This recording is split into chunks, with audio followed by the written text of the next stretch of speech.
shrimp because we were going to barbecue shrimp one. Yeah. I'll look at that, but scallops would be amazing to sell. Something like that. If we had an angel here, that would be amazing. He has spaghetti.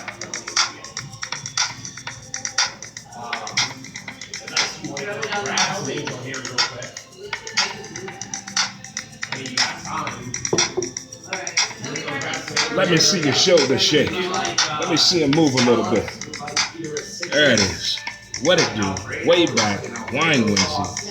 It's your boy Dre Montez, host of Who's to Blame, the podcast. This is episode 313, brought to you by The Weed Squad. As today, we're in downtown Bell Vegas with 7 Bar and 7 Sushi Bar. So I don't know if you're looking for a late lunch, stop on by, say hello. It is Wine Down Wednesday, as we call it. Wine Down Wednesday here. $5 martinis, $5 off a bottle of wine, or $15 off 2 bottles of wine.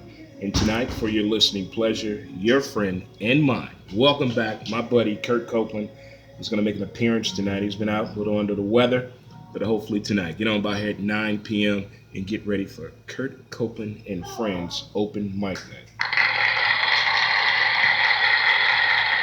What it do Wednesday, good people, and welcome again. We're on Spotify as well and YouTube. Thank you guys again. Don't forget to listen to the audio content of the show. You can go to soundcloud.com and type in Dre Montez, all one word, DREMONTEZ. You can follow us through social media platforms. Facebook, we have a page, Who's to Blame? Instagram, Dre Montez. Snapchat, Dre Montez. Twitter, at W2B Dre Montez. Well, it seems the NFL and Jay-Z are seen to be working things out. Mo'ne Davis, remember her, Little League World Series 5 years ago? The pitching sensation, the African-American female, really just took America by storm. Everything she has done, and now 5 years later, she's entering into college, and she has chosen to take her talents to an HBCU, a historically black college and university, that being Hampton University. She's going to play softball, but she's going to switch it up and go to the infield. Good for you, Mo'ne Davis. Good for her. Mo'ne let it up during the Little League World Series. As it's getting that time for the Little League World Series celebration to be going on and all the gameplay, as I like to have fun with that, with the Little League World Series. But it is way back Wednesday, and we're in downtown Bell Vegas here at 7 Bar and 7 Sushi Bar. And with it being school starting back time, it had me thinking of the way back Wednesday thoughts when I was in school. When I was a kid, the anticipation of wearing your new clothes, seeing your friends, making new friends, meeting your new teacher. It was just full of excitement the whole day. Different routine from summertime, just a different routine. And just going to school was just so much fun. I could not wait to get home and tell my mom and dad about what happened throughout the whole day at school, because it's a whole lot to remember. I mean, going from Head Start into kindergarten all damn day, that's a long day when you're a little bitty kid.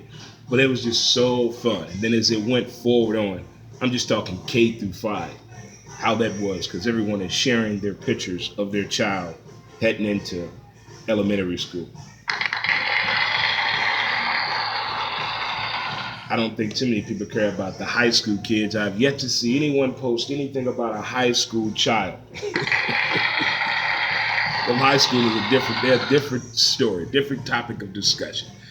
But when school started back, man, K through 5, it was just, I don't remember it was like it was yesterday, but I was just thinking about it the past 2 days, how the early start of school was for me, and just thinking about back in the day how the first week of school went, because we always went to school and then we were out the next week due to Labor Day. So it was kind of crazy here at that time that I went to school. Then the year there was a teacher strike and we had to go to school on Saturdays. That was horrible as a child, go to school during your cartoon time. And then here's the biggest deal. When you come home from school, you had a routine. You had to change clothes. You had to do your homework, change clothes to go outside and play. You had two separate clothing attire to wear when I was a child. You had school clothes and you had play clothes. You could not go outside in my day until all homework was done. All of it. Not half, all.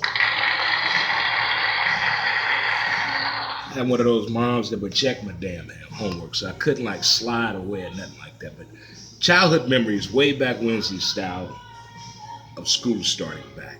And seeing people with their kids now in the position of actually going to the school bus stop, that is such a different time now. These kids go to school so early now, and school starts so late. I mean, I'm not in the realm to dictate what time school should start, but it's definitely a different time and era when I went to school. But it was fun. It was fun. There was nothing like looking for your friend or walking into the school with your friend. Y'all both looking good, looking fresh. You keep looking down on the ground, seeing if your shoes still clean, if they dirty or not. Doing that side profile, checking out I had a shag at one time, a shag or a low style haircut as that was called. But I was just reminiscing on the days of way back Wednesday style here on Who's to Blame. Just thought I'd open up with that. You know, it is Wednesday. It's way back Wednesday. It's What It Do Wednesday. And it's Wine Down Wednesday. And it's Who's to Blame Wednesday, as we're doing the podcast here today at 7 Bar and 7 Sushi Bar. The last time we were here 2 weeks ago, we did the podcast from outside, and we did it from the corner in downtown Belleville. And it was a very interesting day on that podcast. A lot of fun, as always, as we've been traveling about this summer with the podcast. It has been a lot of fun. I think Susan has definitely enjoyed herself right here. But we're going to start off Major League Baseball news and notes from around the league, see what you know about. I know it's 2019. I know I'm grown. I should get over this. But I cannot handle when the Cubs and Royals play each other. That series bothers me. That makes any sense to me. I'm still hurt. I'm still bothered by that horrible call that took away a World Series month. So I cannot watch the Cardinals when they play the Royals at all. I can't do it. It hurts too much. Too painful. It's not cute. I don't think it's funny. I don't think it's a good series to have, even though it's Kansas City, Missouri, and St. Louis, Missouri. I get it, the I-70 thing. But for all sports purposes only, I hate when the Cardinals and the Royals play each other in the regular season. I mean, just go ahead and rub it in our face. Just rub it in our face. Each and every time the Cardinals and the Royals play each other, that comes up. When are we going to get past that point? Come on, Major League Baseball. I've had enough, haven't you? Who's to blame? There are other things going on in Major League Baseball. How about the MVP race that's going on, huh? It seems like the second half of baseball season, it seems as though everybody's having fun again. They're remembering why they love the game. They're finally looking up in the stands and realizing that there are fans there who love the game of baseball. And it's a lot more fun, second half baseball. It really is. Whether your team is in it or not, what your team is bringing to town, and the fans that are traveling in the second part of the season, they seem to travel a little bit more in the later part of the year as opposed to early in the year, in my years of working so closely with baseball fans the past 15 years. And it just amazes me how fun and exciting the second half of baseball season has been. I want to say the past 5 years, I've noticed that the second half of the season is something to watch each and every game. There's a story to be told. I mean, baseball is a game about numbers. You get paid off your numbers. The better the numbers you have, the more money you're going to make. So a lot of guys figure out where they're at that midpoint through the season, figure out what they have to do to get their money, get their extension, or to get the hell out of Dodge and move on with another team. And for the fans, I like second half of baseball because the first part of the season, all the hoopla is there. Prices are a little different. The weather's a total different thing. And the attention span in baseball is not there as it is in the second half of the season. I have been to some Cardinal games. I have been to an Atlanta Braves game, Cubs game, White Sox game. I've been to a lot of baseball games throughout my life. And some fans' attention span is just gone. It's through the roof in the early part of the season, early part of the game.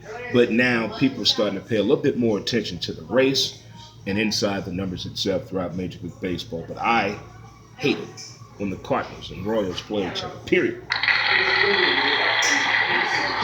Only time the Royals and the Cardinals should play each other should be the damn World Series or at home with your video game. That's the only time. Who's the bummer? That is the only time I think that should even be discussed or talked about when it comes to the Royals and the Cardinals. I just don't like it at all. But we have to deal with it. I do understand it. Guess you had to be here. As I say, every other Wednesday we're here at 7 Bar and 7 Sushi Bar in downtown Belleville.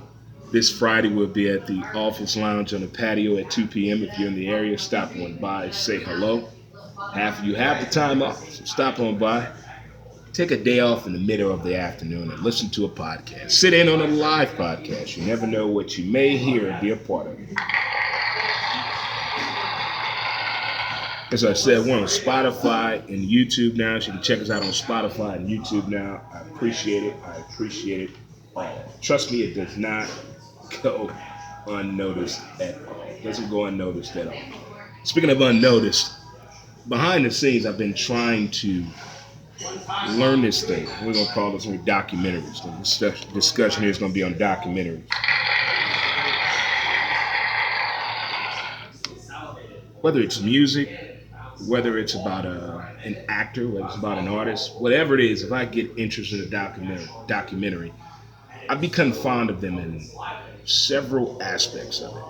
From the way it's put together, from the characters involved, the story of the documentary, and the way it all unfolds. Sometimes it's like listening to back in the day when you had a special version of a CD or an album. You know, you felt like you were in a special group. It's like getting a director's cut to a movie or listening to the commentary.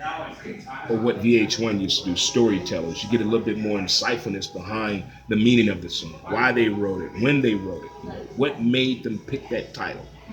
So that's what it is for documentaries to me. Now I'm fascinated now on the process of putting together a documentary. This is not something I am going to pay to go take a class or anything like that. Just in my own leisure time, I've been finding out the ins and outs of putting together a documentary. And it has really, really blown my mind, the things I didn't know, the things I did know, how some things have come very easy to me in the explanation of putting together a documentary.